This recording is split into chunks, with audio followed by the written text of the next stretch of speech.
A civic movement grounded in the Constitution. Patriotism explained. Not right, not left, but straight ahead. Hey everyone, and welcome back to the Patriot Party, where truth, transparency, and constitutional principles come before politics. The Patriot Party movement is focused on re-empowering we the people, restoring accountability, and putting America first through honest conversations and real solutions. America first, not America only, because we lead by example.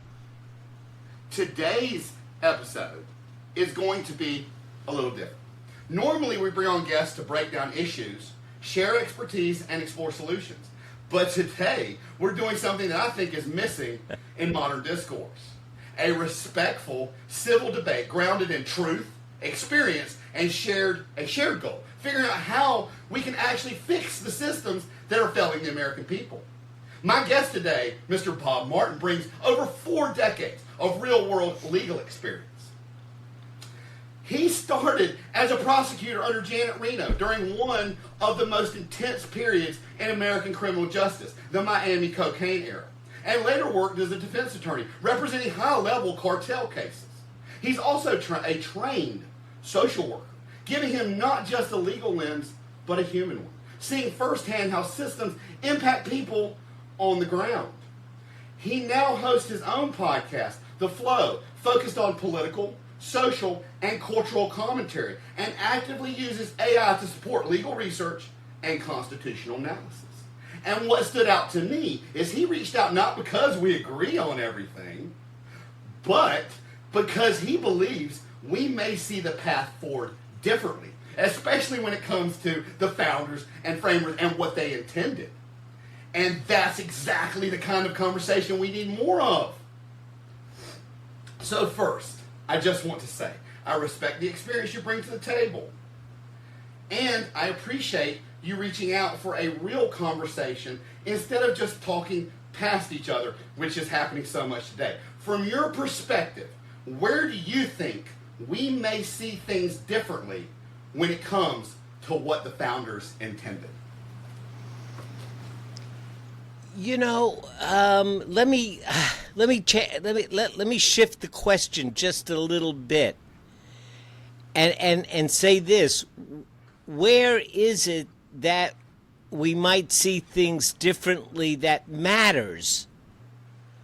And what I mean by that is, if we see the goal, if we see the aspiration, if we see, when we say America is great or America's exceptional or we want America to be great, what do we mean by that?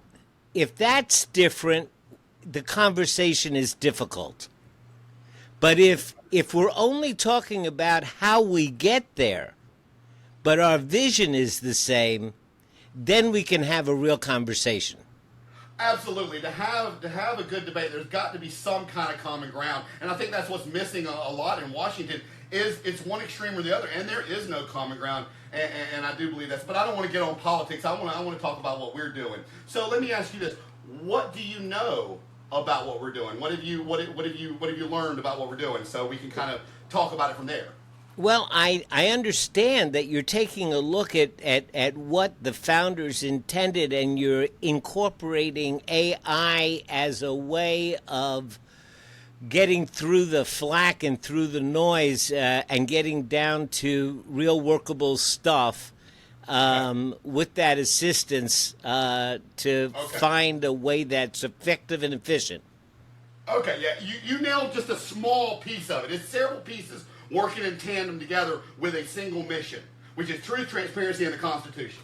So you can see right here, right now we have 3 parts. There will be 4 later this year, which will be Patriot Advocacy, which we already own everything. It'll be a 501c4 for constitutional activism. So basically the Patriot Party, which is what we're doing right now, it's the conversations. Now, if I had to do all over again, this started 2 years ago as a podcast about truth and transparency in the Constitution. And I didn't realize what it was going to become. I didn't realize what we were going to do. If I had it to do over again, I've been explaining to people for 6 months I'm not a Nazi. This is not a political party. This is nonpartisan. It is a civic movement to re-empower the people and bridge the gap between us and our elected officials. That's what it is. It is a non-violent generational realignment. So the Patriot Party is the conversations. It's what we're doing right now. Now later this year, we already own all the technology. It's going to be Truth Matters News and the Patriot Party. That is a fast streaming news channel. It'll be on Samsung, Roku. It'll simulcast on all social media. It'll be on all those streaming networks, and it's going to be fact-based, no partisan lens, independent verified, no rumor mills, everything reported through a constitutional lens. We may have debates on living versus originalists because we teach both in our curriculum, which I'll get to here in a minute. So that's the conversation. Now, Civic Truth Media Group, that is the parent company. This is just a registered trade name. This is the one right here. This is the engine. This is the executive branch of what we got going on, because we're creating an internal checks and balance and separation of powers to keep us aligned with the American people for generations. So this is what has built the AI-assisted federal policy producer. It's what we're using our software to analyze complex pieces of legislation and break it down to create less friction for municipalities with their constituents, to help with affordability and transparency on complex issues. We're also exploring some other really cool stuff that we can do with it as well, but I won't talk about that because it's pie in the sky right now. We already have this. It's built. We're working on actively scaling up the software right now as an education tool as well. So let me tell you a little bit about the federal policy producer. It's AI assisted. So you can take an idea, you can take data points, or you can take a problem, and it builds on data points, not donors, and it takes, you know how we always say hindsight's 20/20? Yeah, well, we have programmed our software. When it's building legislation, it goes on everything that hasn't worked, and it builds it on what will probably work off of what hasn't worked. So we're using hindsight in our software. So it spits out Washington formatted, ready legislation, and we have 9 proofs of concept on our page. First in history, answer to gun violence without violating the Second Amendment.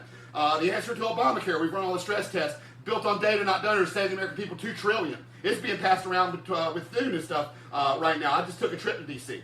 So we have 9 proof of concepts, but that's all they are, proof of concepts. They're my idea. What's yours? So we're going to use it as an education tool to get the people more involved. We have designed a curriculum that is currently being piloted before the first dollar has been donated. The American Institute for Civic Leadership, a middle and high school program to introduce civil discourse, to introduce constitutionality, American exceptionalism, media, literacy, everything that has been missing from education, and it is AI enhanced. The teacher is the coach, the AI is the assistant, the students learn 10 times as fast. Because Peter Thiel's doing it in Austin right now with private kids. And I'm like, well, if private schools can have it, why can't public schools? So that's what we're doing right now with the American Institute. Now what we're going to do with the federal policy producer is we'll do a competition at the end of every year for middle and high school for each state. We're going to give a scholarship, middle and high school, civics teachers, parents, students trying to come up with legislation to solve some of America's biggest issues to win this competition. Then their legislators have the option to take part of it or all of it to Washington. And you can go down in history for helping fix some of America's biggest issues. Because we believe that an informed citizenry is the ultimate checks and balance, and it starts with education of the future generation. I can't agree with you more. I teach at the sophomore level. I teach a course in business law. And let me just say that teaching a survey course in law is an impossible task because, and you find this out from your legislation. Each area of law has its own vocabulary. And if I try to take a group of college sophomores and I give them the vocabulary of contracts on week 1, and then the vocabulary of negligence on week 2, and then the vocabulary of civil procedure on week 3. It's like teaching Greek one week, teaching Spanish the next week. There's no time for it to come in. But that's not the point that I want to make with you. I am flabbergasted by the lack of civil knowledge that these college sophomores have. Critical thinking is almost, and even the term critical thinking is not understood. Some of my kids, their approach towards things is, well, why should I care? Or, believe it or not, there are college sophomores in my class who can't name the 3 branches of government. I got to stop you right there. I got to stop you there because that's part of the reason the epiphany happened, and I have to stop you because literally I was reporting because that's what we used to do. We used to report every week. The breakdowns, and I reported 2 polls, and that's what started this. One said that over 3 in 10 Americans believe it's going to take violence to get us back on track politically. The second one said less than 1 in 5 American adults can name the 3 branches of government. So I tested it. We have a lot of friends that are doctors. My wife's a nurse practitioner for orthopedic surgeon. So I asked our friends. They could name 2. They couldn't name 3. I said, oh, this isn't about income. This isn't about minority. This is missing, and it needs to be back in there. Mm-hmm, absolutely. And so, I every year, I'm reworking this course to try to make it into something that is meaningful to them because, my experience has been that most of these courses, the kids go through it, they look for the grade, and by the end of the course, they don't remember what they learned in the beginning of the course. It has to become meaningful. It has to become participatory. And you know what? They have to take up a pen. In my opinion, AI is a terrific tool for architecting an idea. It's a great idea. If you know what you're thinking about, if you know what you're talking about, and you say, look, I want to get to this place, and I have these ideas, and I need to put that together and craft that into something that makes sense, like what you're doing with legislation. AI is a great tool. But in terms of being integrate vocabulary, in my opinion, you got to pick up a pencil. Wait. You got to pick. Wait, just let me finish. You got to pick up a pencil and you got to write the word. You got to be with it. You got to have time with the word in order to integrate the information. Once you've integrated it, then you reach out to the tool. In other words, if I'm gonna, I love to use with my older friends who don't know anything about technology. I say to them, "Hey, man, look. You just had a tree fall down in your yard. Now you can go out there with a handsaw and work for, 10 days and make a little bit of progress, or you can go out there with a power saw and get rid of the problem.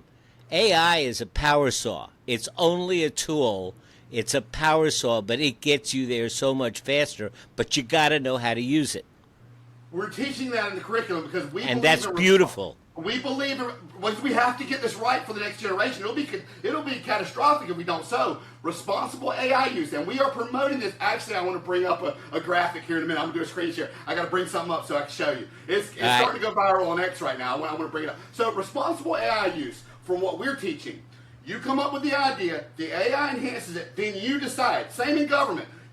Idea person, AI enhancer, government decides. People still are deciding. These people that are letting AI decide, that is irresponsible technology. These people that are letting it take people's jobs without helping redesign the system to make it more efficient, that is irresponsible. As a matter of fact, I want to bring up a graphic. Wait, let me just tell you what that irresponsible consequence is.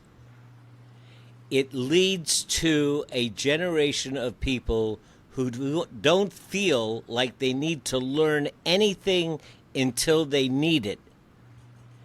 Because they can reach out to AI and get an answer quickly, they don't feel there's a need to learn. And then what happens is that curiosity atrophies, creativity atrophies. And then you just don't have people thinking outside the box. You don't have creative thinking, and you don't have the kind of human input that the AI needs to be a tool, not to be that's why encyclopedia. Well, that's why it's an enhancer. But if you look at it, the series of graphics that we released over the weekend, the first one was about the layoffs and stuff. AI becomes irresponsible when it replaces people without redesigning the system to preserve human value, and then it breaks it down, right? You got it. And then we go on. Now this was pretty cool. This was, I want to see if you see the irony here. So while we were in D.C., before we went and met with Mike Johnson's chief of staff, I used our federal policy producer real time for something to take them a copy of proof of concept that nobody else had to design this in D.C. and print it out in my hotel room. It's an AI enhanced legislation to protect us against irresponsible AI use by company and governments. I thought it was cool with the irony. Then we put this out. Capitalism works best when people can see clearly, and it breaks down how to redesign the system so it works better.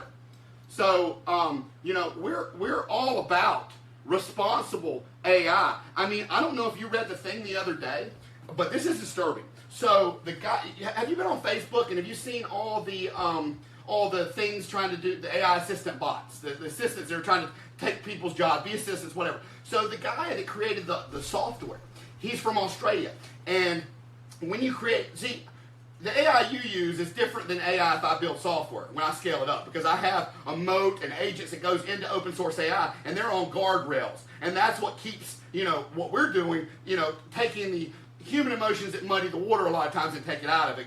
Greed out of capitalism, constitutionality, all that stuff, transparency, all that stuff.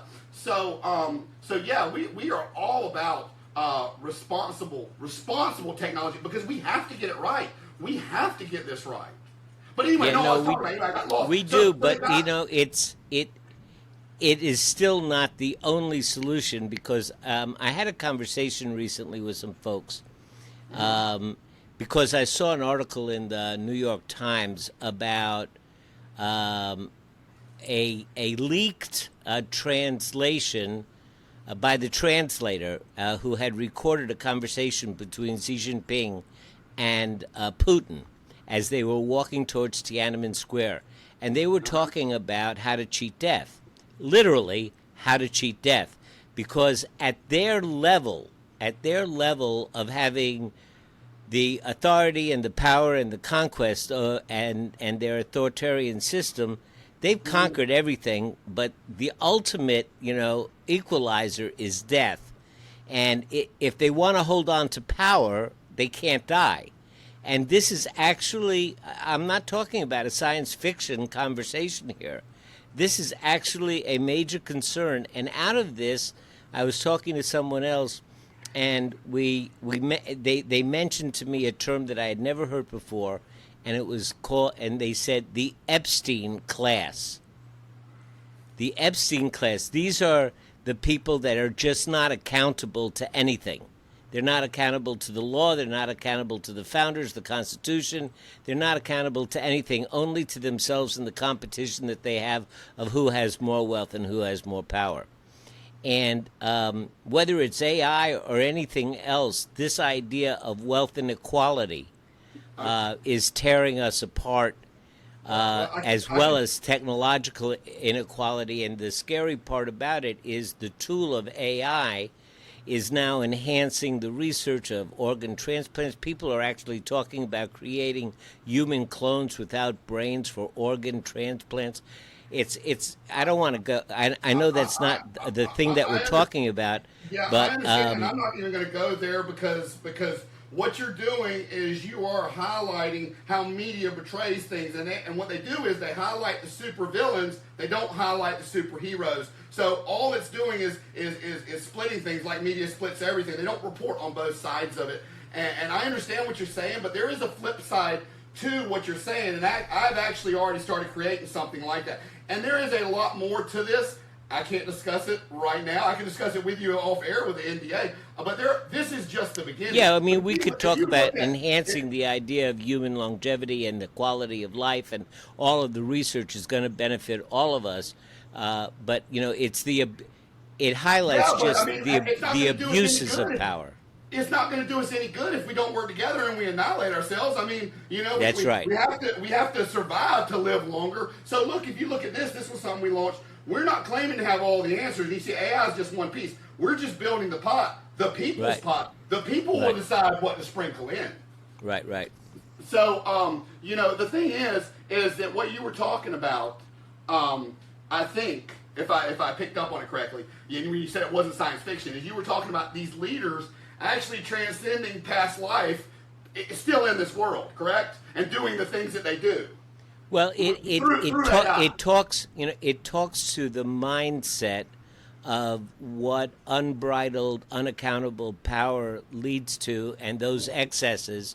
Well, let me tell you what the flip side. Let me tell you what the And flip this side is is. where your education and the ethical values. Had another conversation with an ultra conservative Jew from Israel recently, and he was talking about the conflation of well, that's just another conversation that we don't need to get into. But the whole idea of the struggle between trying to maintain an ethical foundation for society versus the power where it starts. We need to have power to be safe from our enemies, but then it exceeds to we need to be powered to for power's sake.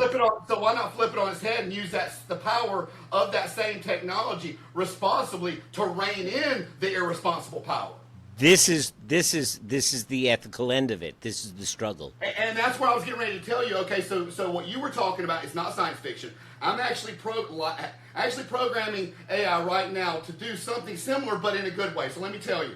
One of the biggest things, I know that I'm just starting something and I want to hand it off. This is not something that'll stop with me. I just need to start it, efficiently and properly, and make sure that all the links are titanium. We don't have any weak links in the starting of this. It has to be started correctly to be a generational.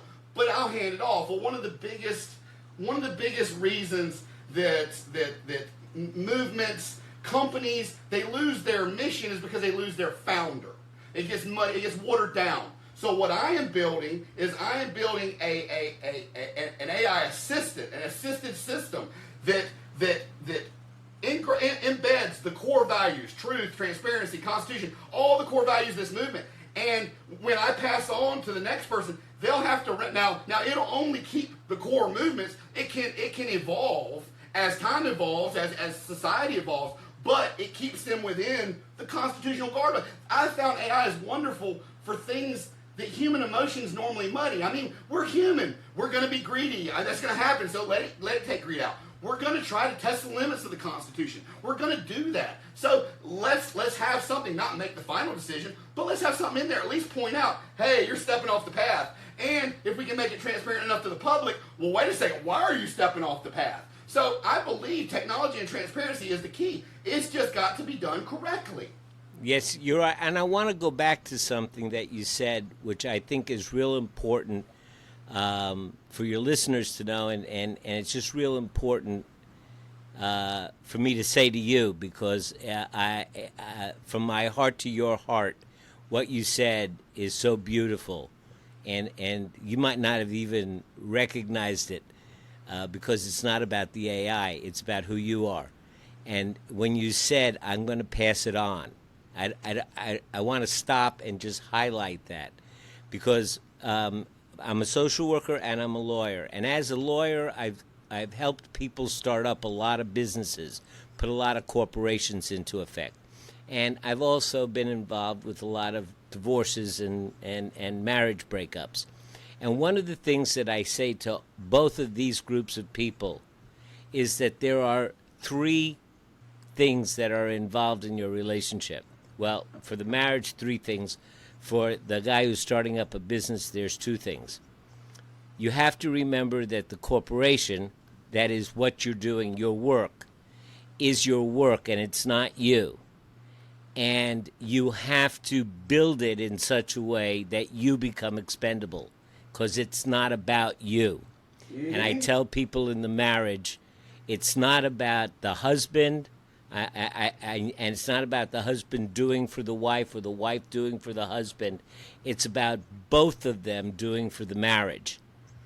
The marriage is almost a third person, a separate entity. And if everybody does what's right for the marriage, then everybody benefits. And what you said about passing it on is a real heart, and I didn't want to let that pass without acknowledging you for that. Thank you.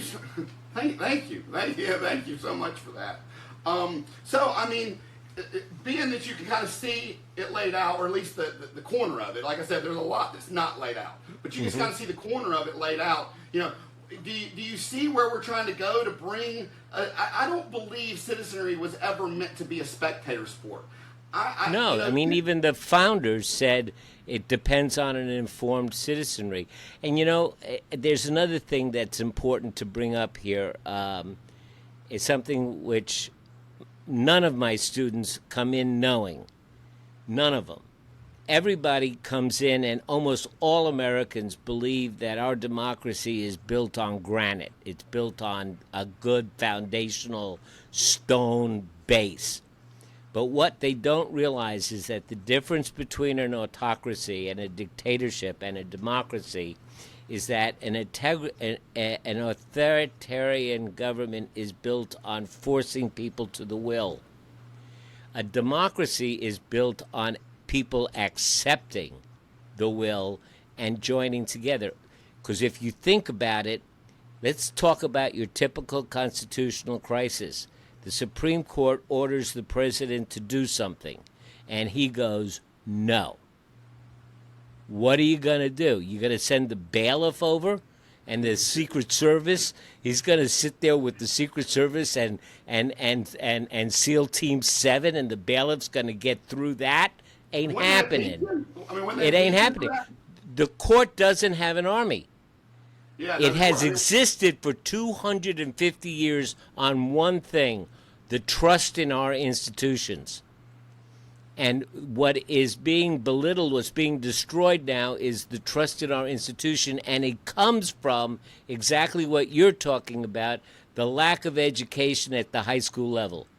That is where people don't understand that it is the trust in our institution and the system that we are ruled by law, not by a person.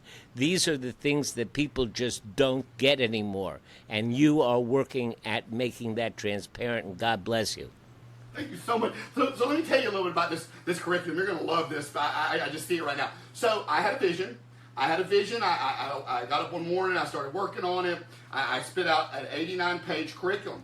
I sent it to my aunt, who's in education in North Carolina. She said, I like it. I sent it to, I had a lady on the podcast. She was head of education in Georgia, over Atlanta, Georgia, appointed by Brian Kemp. So I sent it to her. She liked it. So then I started working with the civics, my daughter's civic teacher, who has helped with curriculums, and a high school civics teacher.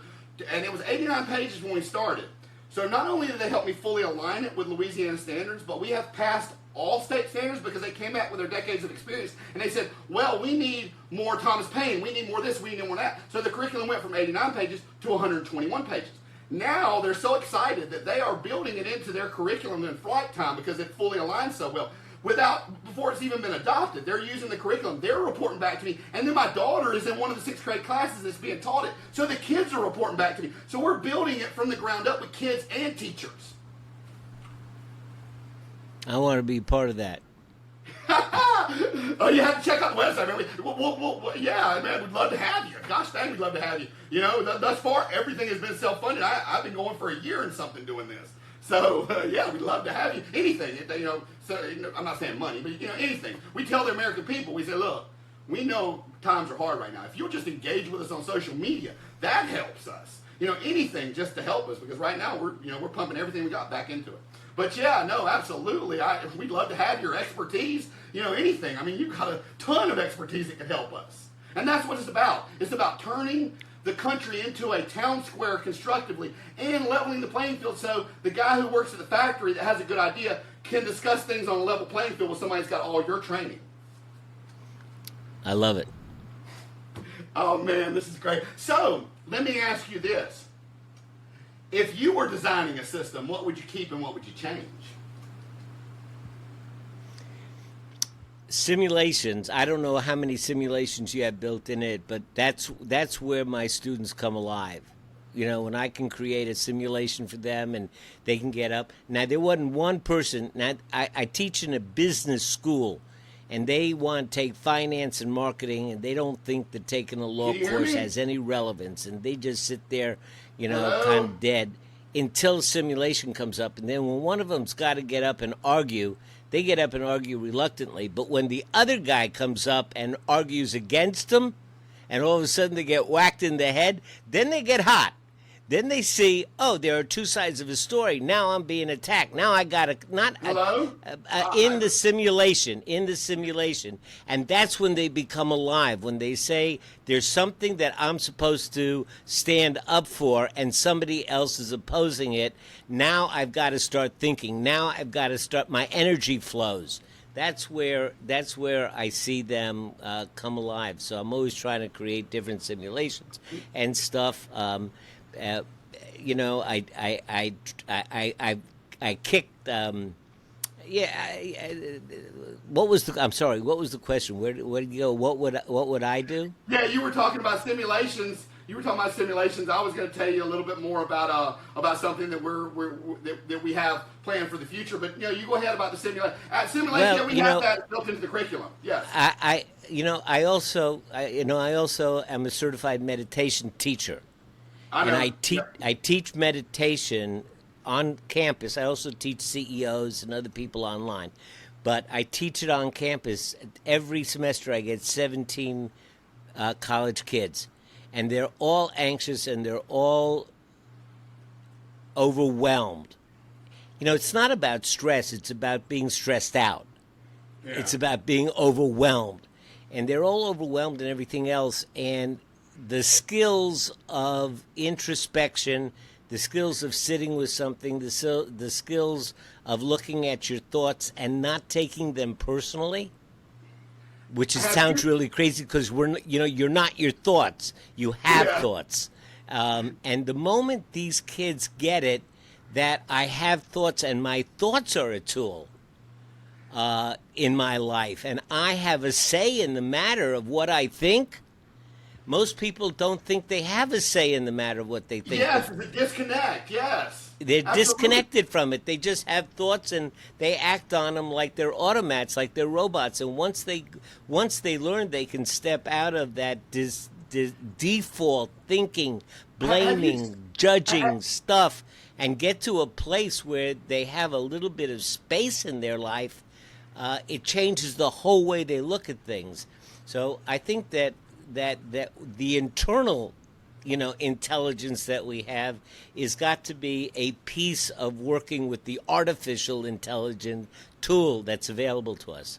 Absolutely, and that's why I said a systems level. Absolutely, you're absolutely right. And about what you're saying about the kids with anxiety and too much, I don't know what you've read about this Peter Thiel school, but if you go in, and it looks like a little mini Facebook, but these kids, they're scoring almost perfect on all their tests, and they're finishing by lunch. They're sitting around having a good time after lunch playing games in this place because they're happy and they're done because the AI is allowing them. It's not taking the place of anything. It's allowing them to take their ideas, and they're being taught how to use their ideas and learn 10 times faster and get everything done so they're less stressed. Right.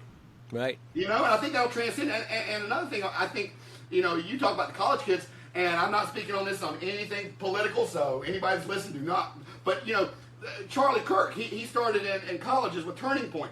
I think that's too late. They've already developed an opinion. Absolutely. We got to start in middle school. Absolutely. Yeah, we got to start in middle school. I didn't grow up in a religious environment because my father was a Hungarian immigrant and all of his family was killed by the Bolsheviks, and my mom was Roma Gypsy and the Nazis. We didn't have any. I literally have no ancestors. Wow. And they came to the conclusion that there couldn't be a merciful God. So I grew up, but I was introduced to Taoism when I was in my 30s and studied under a 72nd generation Grand Master who taught me an awful lot about how to have mastery in life. And when I teach some of these things, all of it is obvious to 6-year-olds. It's like no duh to a 6-year-old, but by the time they're 12-year-olds, it's all forgotten. We can't let them forget. They can't let them forget the values and the ethics of compassion. In Buddhism, there are 3 poisonous roots: greed, hate, and delusion, not understanding how things work. And those are the 3 poisonous roots that cause all suffering. But they also have 3 antidotes. And the antidote to greed is generosity and love of all of creatures. The antidote to hatred is compassion, and it's wisdom to ignorance. These things, compassion, generosity, understanding that there really is enough for us to go around if we can all work together, understanding those ethical principles form a way of living in life that, forget about whether it's good or bad, forget about whether it's Republican, it is where you live a happy life. A fulfilled life. I have this crazy theory that Buddha and Gandhi and Jesus and Mandaba and all these guys, they didn't want to make a better world. They just want you to be happy. Hey, I don't normally get into religion because it is a subjective subject that is hard to be objective on, because whatever your relationship with your creator is, that's your relationship. But that's a very, I tell people, I was lucky enough to be able to go what I called on a sabbatical and a religious journey to come up with my own opinion. And I took about 18 months, and I read everything I could get my hands on. Everything, about every religion I could get my hands on. And I came up with my own thing. But I talked to a very enlightened older gentleman one day, and he said something that, to me, I'm like, you know what, that's right. He said, you know what? He said, God or your creator, he's like the sea. He said, and religions are like rivers, and all rivers lead to the sea. And I'm like, okay. That makes sense. Right. They all do. Unless they're corrupted, of course. If somebody's telling me yours isn't good, you're going to where, then I'm like, well, how do you know I'm not listening to you? But anyway, I'm not going to go into any more of that. So let me ask you this. Is there anything that we missed, anything that you want to talk about anymore that we didn't dive into? Is there something that you want to get into on air that we didn't get to? Yes. Okay. And I would say this.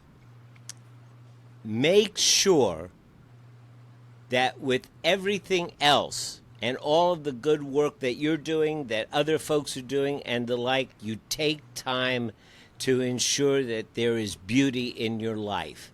Go out and watch a sunset. Put pretty pictures around your desk, things that remind you of moments in your life where you were in awe. Experience awe, experience beauty, and balance your brain with that. That's a human expression and a human emotion that I don't think anything except the experience of it can give you. And nobody can give it to you on a screen. Go out and sit and watch the sunset. That's some wonderful advice. And I'd like to say that, just like I told you how we're designing this with internal checks and balances, I also tell my wife that she is my external checks and balances, her and my daughter. So I start my days at 2:30 in the morning. I go to 2:30 in the afternoon. I start creating when they're asleep from 2:30 to about 6 when they wake up. Yeah, That's me when too. I'm building. Me too. Yeah, that's what I'm building and creating. But then at 2:30, she gets out of school. My wife does surgery, and she's training. She wants to be a UFC fighter. So she trains 5 days a week. She's 11 or 12 now. She's been doing that for 3 years, 5 days a week, because she wants to be a UFC fighter. So, I'll be taking her for training, doing stuff on the computer, but I try to make sure that my family and my joy with them are my checks and balances to keep me balanced, so I don't burn out. Yeah, yep. And another thing, burnout is not about too much work. It's about losing purpose and meaning. I'll work my ass off if I feel that it's purposeful and meaningful, and I will never burn out. But when you stop feeling that you're being listened to, that your thoughts matter, that you're frustrated, that nothing, and you lose that sense of purpose and meaning, that's when you get burned out. So always reflect. Is. Huh? We have a society that's reflecting that right now. They are burned out with the system. Burned out because Yes. they lost purpose and meaning. Yes. It's like what I tell my fellow lawyers, reflect back on why you went to law school. When you start feeling like it's all bullshit, reflect back on why you, and re-engage with that feeling of, man, I got the opportunity to stand for somebody. I got the opportunity to stand for something, to advocate something. And that's just so rare, It is, man. This has been fabulous. You know, I was looking forward to it, and it has not disappointed. And just to let you know now, I did tell you, we would love to have you back on to do the Know Your Rights series, where we talk about, you know, if you get stopped, common things that happen, and what you can do, what your constitutional rights are, how you should handle it, because you should be informed. You know, I mean, most cops are there to do a good job, but we get those bad apples, and we need to know what our rights are. But anyway, And sometimes our rights don't matter, unfortunately. that's why you need a video cam. That's why So you need a video So you cam. can record. Where Yeah, are you that's located? 360 one. Huh? Where are you? Louisiana. Northern Louisiana. Yeah. I'm in North yeah. Carolina. We I'm got to from get North together. Carolina. Huh? I'm from North Carolina. I grew up near Wilmington, and I lived in Charlotte for 15 years. I had several businesses there. Well, I'm in Elon, you know, which is right in between Durham and Greensboro. I don't know about Elon, but I know Durham and Greensboro. Yep, I know right. I know the area you're in. All right, well, I'm going to wrap it up, and then we can talk a little bit after the show. Sounds good. Bob Martin, I appreciate you coming on and having a real conversation. This is exactly what we need more. Not shouting, not division, but honest dialogue, grounded in experience and solutions. Until next time, remember, truth is not partisan, it's patriotic.